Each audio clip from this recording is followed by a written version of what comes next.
I believe it was the great philosopher Tracy Jordan of 30 Rock who said it best. Liz Lemon, what's the past tense of scam? Is it scrumped? Because I think you just got scrumped. Well, somebody tried to scrump me today, but I wouldn't allow it. And I partially think the story is so funny, but also maybe beneficial for people to hear, so I wanted to share it. So here's what happened. Yesterday, I got a voicemail, which I did not bother to check until today, saying that my Ameren account was showing a failure to pay and my service was going to be disconnected. If you're not from the Midwest, Ameren is my electric and gas provider. And I have had it on automatic withdrawal for my bill since I bought my house in like 2016. But the thing is, when you get voicemails or messages like this, your brain doesn't rationally go through all those things. You just start to panic, don't you? Well, that's what scrumpers are playing on. So let's see how this one played out today and what I could have done differently and what you can learn to avoid scrumpification. So I see the voicemail. I'm panicking. I'm like, oh no, what's going wrong? Because I thought I was being responsible with my Ameren bill, but something could have happened. I might not know. So I called the number back. Mistake number one. We'll talk about that later. I call the number back. And when the guy picks up, he says, hello, Ameren. And I say, oh, I'm sorry, I got this voicemail saying that I'd failed to pay, but I just checked my bank account and my payments have been coming out every month. So I need to understand what's going on. And he says, oh, yes, hello. Yeah, well, we have you in our system as failing to pay. And I say, well, I see that my last payment just came out on June 29th and May 29th before that, et cetera, et cetera. They come out every month on time. And he said, oh, it's not your monthly payment, it's a different payment. And I said, what other payment is there? And he said, well, we sent you a letter 7 weeks ago. And he suddenly gets this very like accusatory tone, which is again playing on that panic I'm feeling. And it starts to make this little bit of like a red flag go off in the back of my head. And he's like, well, we sent you a letter 7 weeks ago. And I said, well, I did not get any letter.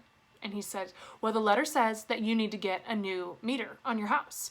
And I said, okay, but I didn't get any letter and you never communicated with me again. And he said, well, we tried to communicate with you. So, and I start realizing like, if this guy was from Ameren, there's no way. A real company like Ameren, first of all, would not send one letter 7 weeks ago and then shut off your bill or shut off your service. They would email and call and send 3 letters and et cetera, et cetera, et cetera. Plus, all of my communication comes from Ameren because I went paperless with them. It comes from Ameren via email because I went paperless with them like, I don't know, 4 years ago probably. So anyway, I started realizing like, this guy's trying to scam me.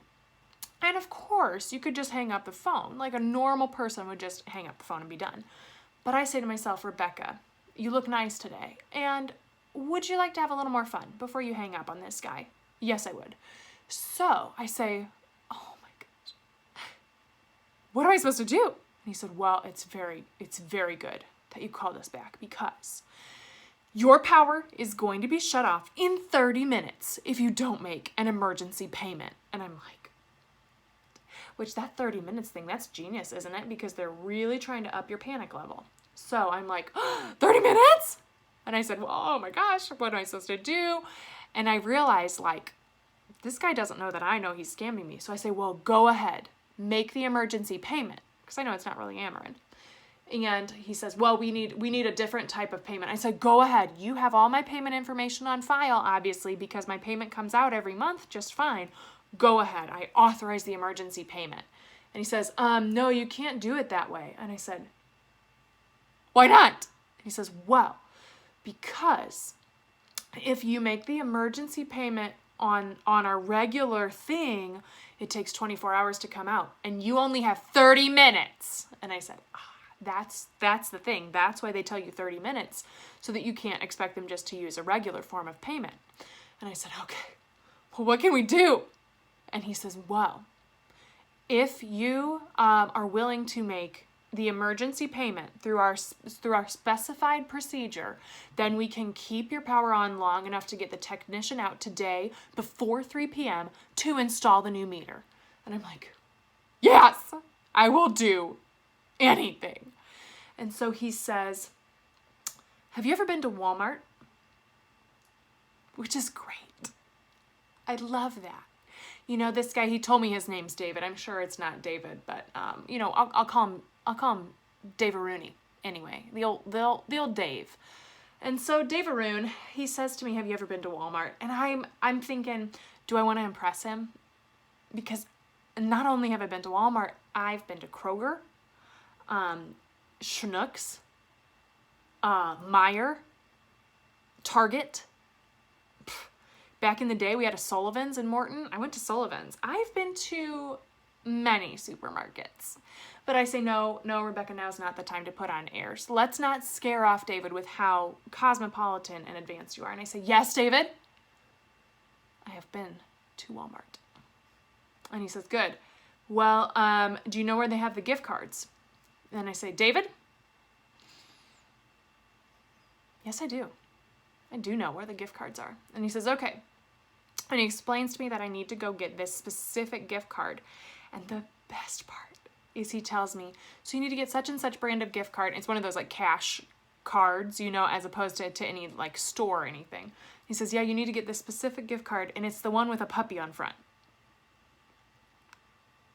Which I love that about a scammer. I love a scammer who wants the puppy gift card. Like, go, David, get your puppy gift card. That's cute. That's cute, David. And so I say, okay, great. And then once I get the puppy gift card, what do I do with the puppy gift card, David? And he says, well, you'll call us and you'll scrape off the security thing on the back, and then you'll give us the code, and then that will be the emergency payment, which I don't know if I said this already, but it was for $250. And I said, well, David, help me understand. David, why is it, and I actually first asked, David, does Ameren own the meter? And he says, yes. And I said, then why am I paying for it? No. This is just your emergency security deposit, which once they've installed the new meter will be refunded to you. And I say, David, that sounds great. And he says, now listen, which he kept saying throughout the conversation. Now listen to me. Now listen, which was kind of like, David, I'm listening, friend. I'm here for you. You are here for me. This is what friendship looks like, David. And he says, listen, now write this down. I have a case number for you. And I said, okay, I'm ready. So I copied down the case number, and he says, make sure you write down that I'm the one, just in case we get disconnected, then we can keep talking. I said, David, that is awesome. I'm hoping to get to talk to you more, David. And I think that was just kind of to give you that really official vibe. But by this point, you know, I think I've been on the phone for about 13 minutes with him. This was not a short call. I'm starting to get a little bored, and I'm also starting, if you can believe it, to feel bad for this guy because he's just trying to steal money from me. He's just trying to steal my hard-earned money. He doesn't know that I'm a public school teacher who already, you know, $250 is already a significant portion of my take-home pay. So he just thinks like that would be a cool, fun thing to steal from me, and I'm just feeling bad for him because I'm just yanking his chain by this point. And I said, David, can I be honest with you? He says, yes, of course. We're friends, aren't we? He didn't say that. I said, can I be honest with you, David? And he said, yes. And I said, I know what you're trying to do here. You really had me for a couple minutes in the beginning there, but I'm going to let you go. And I can hear him, no, wait. And I can hear him trying to keep me on the phone, but I go ahead and hang up.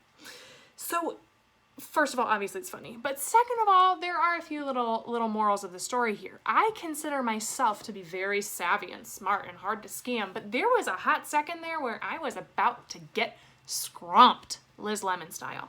And here's why. Because they play on your panic and your concern. They pretend like being Ameren is like one of the most important companies, right? My gas and electric company, that's super important. They play on that panic that you'll feel by like, oh no, I haven't paid a bill, what?